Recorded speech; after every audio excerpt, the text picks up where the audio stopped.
Abakunzi bacu turabakiriye neza muri iki kiganiro, murisanga neza kandi turi mu nzira yo kubagezaho amakuru afasha kandi atandukanye ku bijyanye na Pi Network.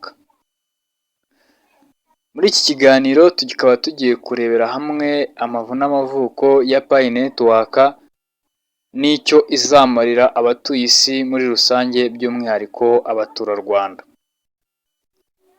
Turarebera hamwe abarishinze n'icyo bari bagamije, byose turabireba hano muri kino kiganiro tugiye kubana. Niba nugera ku musozo w'ino video uraza gusobanukirwa byinshi kuri Pi Network, uraza kumenya neza icyo imariye abatuye isi. Njye mugiye kubana muri kino kiganiro nitwa Gasigwa Emmanuel Cyiza.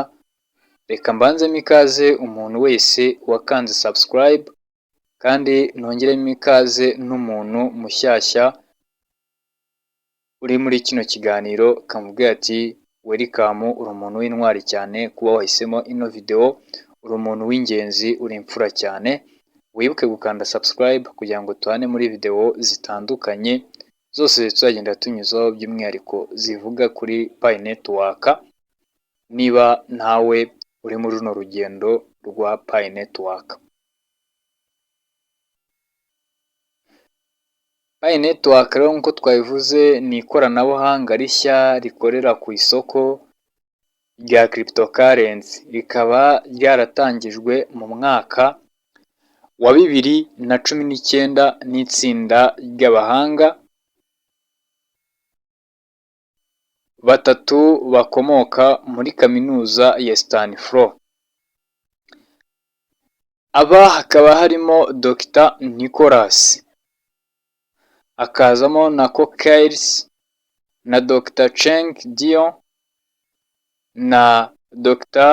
Vincent MC Philippi. Intego yabo nyamukuru ni ugufasha abantu benshi kuba bakora no gukoresha cryptocurrency mu buryo bworoshye kandi bwizewe, bitabaye ngombwa kugira imashini zikomeye cyangwa ubushobozi bwo kubona ibikoresho bihenze.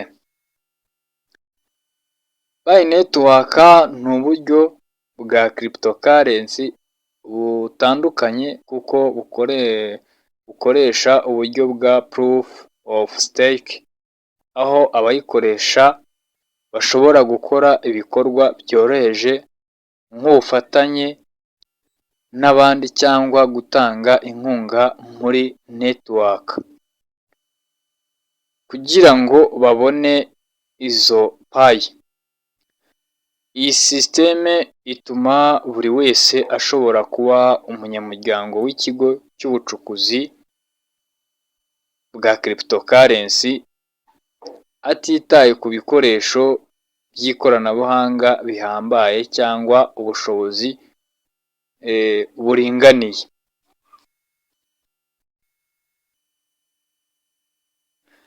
Reka turebere hamwe intego za Pi Network.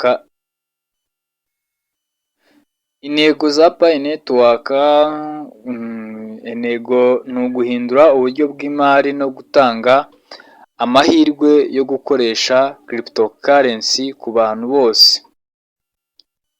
Kubaka umuryango munini w'abakoresha Pi Network kugira ngo bakomeze kuringaniza ubufatanye no guteza imbere ubukungu bwabo. Gukora cryptocurrency ifite umutekano kandi ishobora gukoreshwa mu buzima bwa buri munsi. Gutanga amahirwe ku bantu bose harimo n'abatabashije kugera ku ikoranabuhanga rikomeye. Ikipe ya Pi Network kandi iracyakora ku buryo bwo gutuma Pi zibasha gukorana n'ibindi bintu bitandukanye by'ubucuruzi, birimo gukoresha ubucuruzi bw'amafaranga, kugura ibicuruzwa no gukorana n'abandi bashoramari ku rwego mpuzamahanga.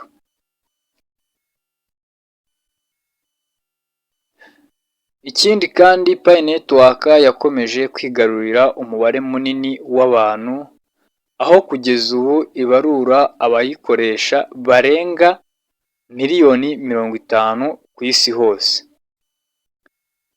Kandi bakomeza kugura buri munsi. Ibi bitanga icyizere cy'uko iri koranabuhanga rizagira ingaruka nziza ku isoko rya cryptocurrency mu gihe kizaza.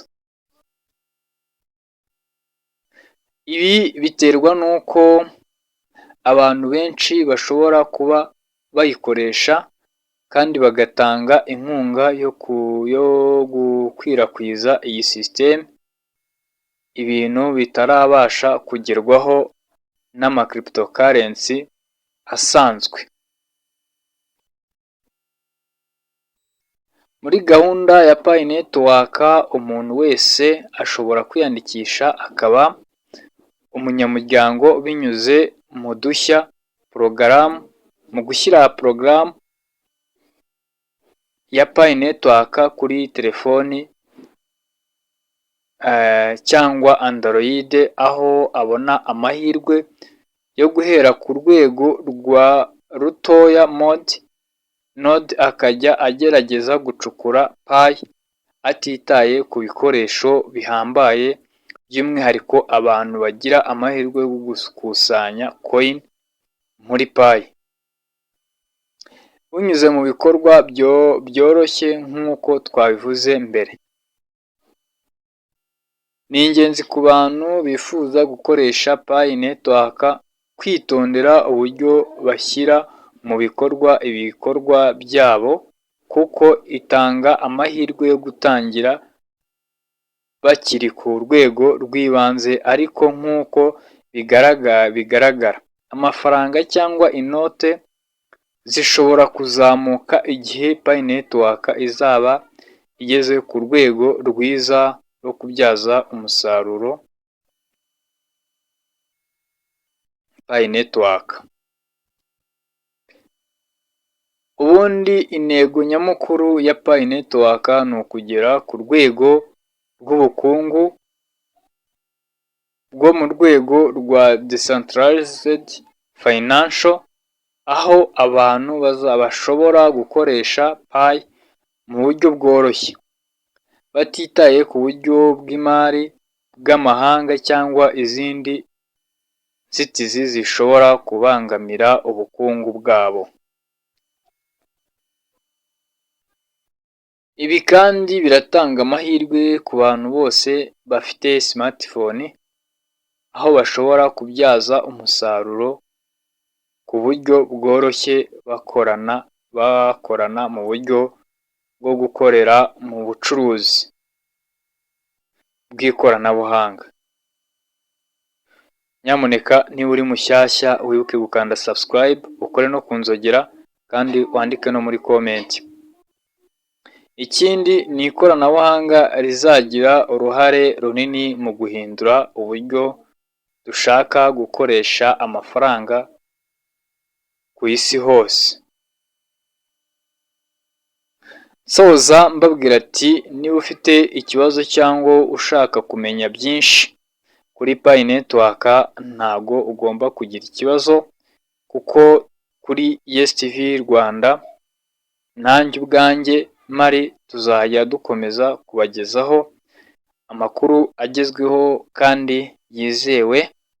Mukomeze mukurikirane ibikorwa bya Yes TV Rwanda, mwibutsa ko nyamuneka niba uri mushyashya kuri uno muyoboro, ndagusaba gukanda subscribe, kanda like, bakora ku nzogera, kandi niba unabona ino video igufashije ukabona hari n'undi muntu ishobora gufasha, wayimusharinga nta kintu bitwaye.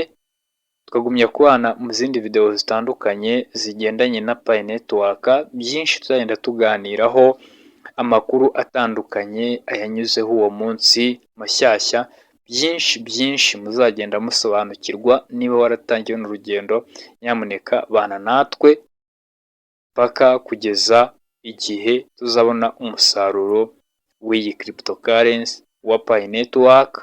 Ni byiza yuko rero ugomba kubana natwe kugira ngo tugufashe kumenya amakuru agiye atandukanye yo muri Pi Network ndetse n'izindi crypto zose, yaba Binance, yaba OKX ndetse na Future Trading, byose tugenda tubinyuramo tukabivugaho, yaba hari icyo ushaka kubimenyaho cyangwa se kubisobanukirwaho, ni byiza yuko ubana natwe uno muyoboro. Nta bindi twiyemeje kunyuzaho ni ibijyanye na cryptocurrency ndetse n'ubukungu bunyujijwe mu ikoranabuhanga. Ibyo byose tuzagenda tubiganiraho, ubujyanama ndetse n'ibindi byinshi cyane. Ni byiza yuko rero ugomba kwiyandikisha kuri uno muyoboro kugira ngo tubane muri video zose zizanyura kuri uno muyoboro. Ndabizeza ko bizagenda neza. Imana ibahezagire.